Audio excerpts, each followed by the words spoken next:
With all these wonderful sporting grand finals happening at the moment, we're hearing lots of interviews from coaches, and the majority of coaches are instructing their players to just do their job. Just play their role, and when under pressure, go back to basics. So that's exactly what I'm going to do with you today. Go back to basics. Hi, happy Tuesday. This is Darren Roberts, Master Trainer at Impact Training Corporation and the Abundance Accelerant. Welcome to the Tuesday Tickle and Tick, show number 68. Today, 6 tips to increase conversion of your price presentation. Did you know that as far as your sales cycle goes, the price presentation at the end is only 2 to 3% of the success of your sales cycle? However, so many people get it wrong. They spend so much time, building mutual commonality and rapport and great first impressions and creating a compelling reason and demonstrating their product or service that they fall down in the price presentation. In fact, 68% of sales are lost simply because the business owner or the sales professional doesn't ask for a decision. So here's 6 tips to help you increase that conversion. Tip number 1, let's make sure we alternate choice. When you give your potential customer one option, they feel under pressure. So they feel like their back's against the wall, they feel under pressure, and their answer is going to be yes or no. So it's buy or don't buy. Now, when they're under pressure, they're more likely to tell you that they want to think about it. So let's make sure you alternate choice. So whether you're presenting in a written form, whether it's a tariff or a pamphlet or on an iPad or a tablet, or you're doing it verbally, we need to make sure you have at least 2, sometimes 3 choices.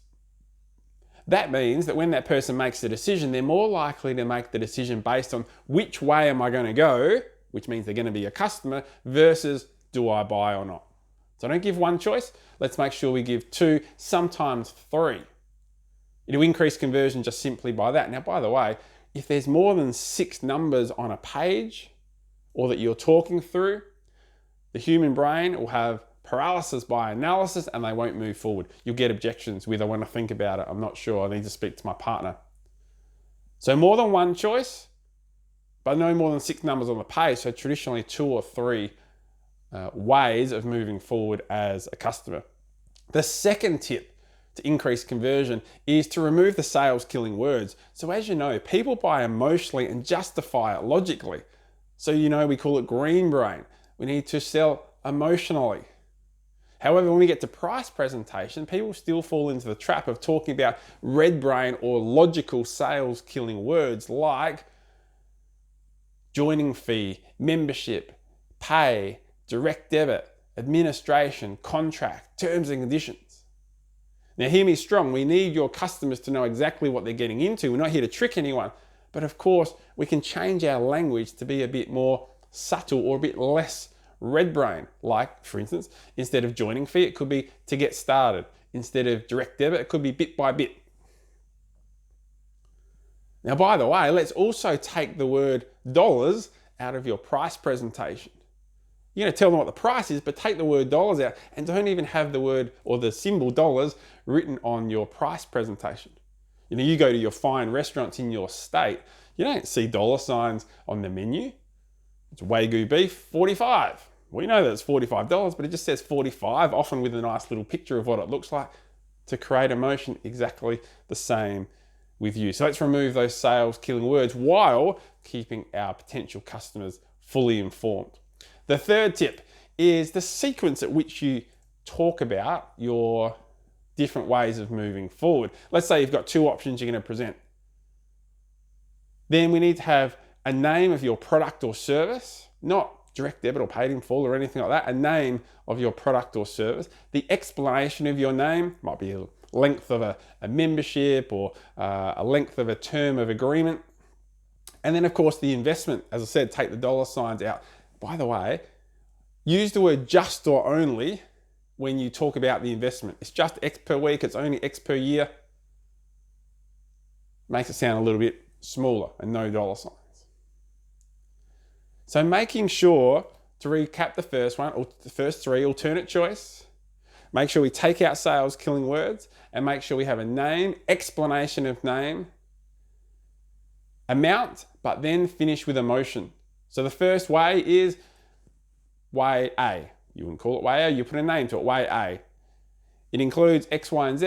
It's just Y per year, and then add green brain, and that's going to help you achieve your whatever they've told you. The fourth step is to add extra value when you're going to the second option. So the second option you present should be a higher yield. It should be the option you'd prefer them to take. So we have two ways of going that suit you best. Way A is this. It's these terms, just X per year. That's going to help you with achieving your whatever outcome they're after. Now, when you swap to the second one, a great way of swapping is to say, but what most people do is sort of negating the first one and encouraging them to take the second one, which again is usually a higher yield option. As long as it's good for you and good for them, then we're good to go. Now, the reason we say what most people do is that from a behavioral style perspective, and we use DISC behavioral style, the 45% of the population are followers. So they want to do what everyone else does. So even if you don't know their DISC behavior, say, however, what most people do is, now if you do know DISC behavior and you know their behavior is not an S for steady, let's say it's a D for dominant, who wants to be the first and be separated from the crowd, then you wouldn't use that terminology. You say, well, this is one way to do it, it's what most people do. However, for you, I can tell you're a person that likes to make things happen. So for you, I suggest this way. Then they're going to be attracted to that second way. Of course, that second way is name, explanation of name, which are terms or duration, investment amount with adjuster and only. But then on the second one you prefer them to take, put more emotion in it. So not only is that going to help you achieve X, it's going to have you confident or not embarrassed or not nervous to do X, Y, and Z. So again, whatever they've shared with you in qualification. Step number 5 is to ask for a decision. Again, 68% of sales are not made because the sales professional or the business owner forgets to ask. So make sure you ask, recap. So don't recap the price or the terms, just recap the name and the emotion. So what type of person are you? Way A to achieve X, or way B to achieve Y and feel really confident about your whatever. Or it could simply be, so listen, what sort of person are you? Way A or way B? Now, of course, you'll have real names for your products or services rather than way A or way B. Hey, listen, what sort of person are you? Way A or way B? Tip number 6 is to shut up. Once you ask for a decision, shut up. An inexperienced or lack of a sales professional that lacks confidence will keep talking, trying to talk them into it, and they often talk them out of it. So once you've asked for a decision, so what type of person are you to move forward, way A or way B? Shut up. In fact, we encourage you to have the rule, the next person to speak owns whatever you are trying to sell. If it's you as the sales professional or business owner, guess what? Customer's not buying, you own it. If that person speaks next, then they're more likely to buy it.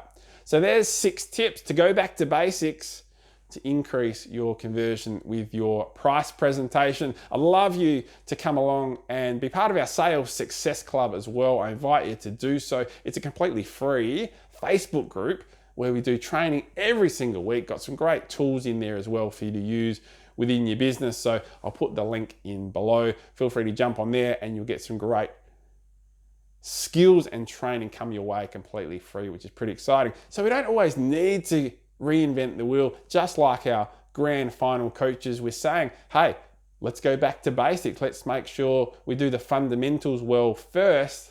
And there are 6 things to add to your price presentation to make sure you're ticking that box. You guys have a great Tuesday. We'll see you next time for the Tuesday Tickle and Tick. Bye for now.